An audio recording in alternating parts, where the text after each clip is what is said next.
Hello ಸ್ನೇಹಿತರೆ, welcome back to another video. ನೀವು ನೋಡ್ತಾ ಇದ್ದೀರಾ ಭವ್ಯ ಕಿರಣ್ ರಾಜ್ ಚಾನಲ್. ಮೊದಲನೇದಾಗಿ ಎಲ್ಲರಿಗೂ ದೀಪಾವಳಿ ಹಬ್ಬದ ಶುಭಾಶಯಗಳು. ಆಫ್ಟರ್ ಲಾಂಗ್ ಟೈಮು ವಿಡಿಯೋ ಆಗ್ತಾ ಇದ್ದೀನಿ. ದಯವಿಟ್ಟು ಸಬ್ಸ್ಕ್ರೈಬ್ ಆಗಿ ಚಾನಲ್ಗೆ, ಫ್ರೆಂಡ್ಸ್ ಆ್ಯಂಡ್ ಫ್ಯಾಮಿಲಿಗೆ ಶೇರ್ ಮಾಡಿ. ಎಸ್, ಶಾರ್ಟ್ ಆ್ಯಂಡ್ ಸ್ವೀಟ್ ಆಗಿ ನಮ್ಮನೆ ದೀಪಾವಳಿನ ನೋಡ್ಕೊಂಬರೋಣ.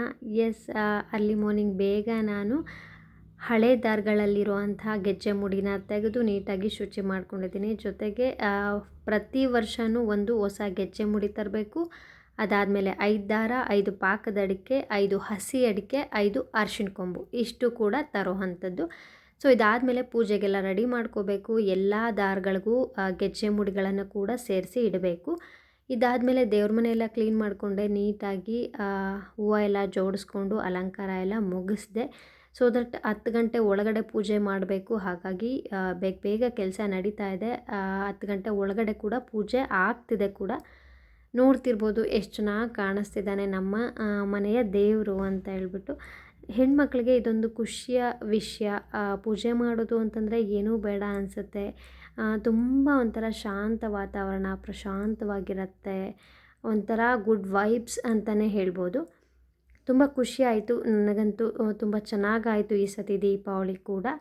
ಸೊ ನಾನು ಮನೇಲೆಲ್ಲ ಪೂಜೆ ಮುಗಿಸಿ ಹಾಗೆಯೇ ನೋಮ್ಕೊಂಬರೋದಿರುತ್ತೆ ಇವತ್ತು ದೀಪಾವಳಿಗೆ. ಅದೆಲ್ಲ ಸಿದ್ಧ ಕೂಡ ಮಾಡಿದ್ದೀನಿ. ಸೊ ನೆನ್ನೆನೇ ಪಾಕ ಎಲ್ಲ ತೆಗೆದು ಕಜ್ಜಾಯಕ್ಕೆ ರೆಡಿ ಮಾಡಿದ್ದೆ. ಅರ್ಲಿ ಮಾರ್ನಿಂಗ್ ಪೂಜೆ ಎಲ್ಲ ಮುಗಿಸಿ ಹಾಗೇ ಕಜ್ಜಾಯ ಮಾಡಿಕೊಂಡು ನೋಮ್ಕೊಂಬರಬೇಕು. ಸೊ ನಾನು ವಿಡಿಯೋ ಹಾಕ್ತೀನಿ ಅದನ್ನು ಕೂಡ. ಫಾಸ್ಟಾಗಿ 1 ನಿಮಿಷದೊಳಗಡೆ ನಿಮಗೆ ಕಜ್ಜಾಯ ಮಾಡೋದು ಹೇಳ್ಕೊಡ್ತೇನೆ. ಸೊ ದಟ್ ನಾವು ತೋಟದ ಹತ್ರ ನಾವು ನೋಮ್ಕೊಂಬರೋದು. ಹಾಗಾಗಿ ತೋಟದ ಹತ್ರ ಹೋಗಿ ನೀಟಾಗಿ ಎಲ್ಲ ಜೋಡಿಸಿದ್ದಾಗಿದ ತಕ್ಷಣ ಪೂಜೆನ ಮಾಡ್ತಿದ್ದೀನಿ. ಸೊ ಇಡೀ ಕುಟುಂಬ ಹೋಗ್ತೀವಿ, 4 ಜನನೂ ಹೋಗ್ತೀವಿ. ನಮ್ಮ ಹಿರಿಯರು ಹಬ್ಬಗಳು ಮಾಡಿರೋವಂಥದ್ದು. ಎಲ್ಲರೂ ಬ್ಯುಸಿಯಾಗಿರ್ತಾರೆ. ಅಟ್ಲೀಸ್ಟ್ ಹಬ್ಬಗಳಲ್ಲಾದರೂ ಜೊತೆಯಲ್ಲಿದ್ದು ಸಂಭ್ರಮದಿಂದ ಆಚರಿಸ್ಕೊಂಡ್ಲಿ, ಎಲ್ಲರೂ ಒಂದು ಕಡೆ ಸೇರಲಿ ಅನ್ನೋ ಉದ್ದೇಶಕ್ಕೆ.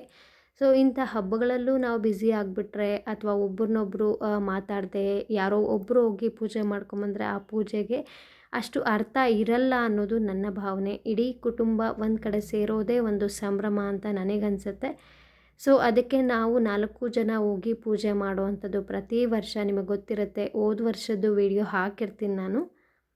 ಸೊ ಫೈನಲಿ ಪೂಜೆ ಆಗಿದ ತಕ್ಷಣ ಈ ರೀತಿ ಕೂತ್ಕೊಂಡು ದಾರ ಕಟ್ಕೊಳೋದೇ ಒಂದು ಖುಷಿ. ಸೊ 2 ಇರುತ್ತೆ ದಾರ, ಅದು 1 ಎಕ್ಸ್ಟ್ರಾ ಉಳಿಯುತ್ತೆ. ನಾವು 4 ಜನ 5 ದಾರ ತರ್ತೀವಿ. ಸೊ ನಾನು 2 ಕಟ್ಕೊಂಡಿದ್ದೀನಿ ಈ ವರ್ಷ, ನೋಡ್ತಿರ್ಬೋದು. ಹಾಗೆಯೇ ಒಂದಿಷ್ಟು ಫೋಟೋಸ್ನ ತಗೊಂಡು ನಾವು ಈ ಹಬ್ಬವನ್ನು ಸಂಭ್ರಮಿಸಿದ್ವಿ. ಈ ಹಬ್ಬ ಎಲ್ಲರ ಬಾಳಲ್ಲೂ ಬೆಳಕು ತರಲಿ ಅಂತ ಆಶಿಸ್ತೀನಿ. ಯಾರೆಲ್ಲ ವಿಡಿಯೋ ನೋಡ್ತಾ ಇದ್ದೀರಾ ದಯವಿಟ್ಟು ಸಬ್ಸ್ಕ್ರೈಬ್ ಆಗಿ ಚಾನಲ್ಗೆ. Thank you for watching. Till then take care. Bye.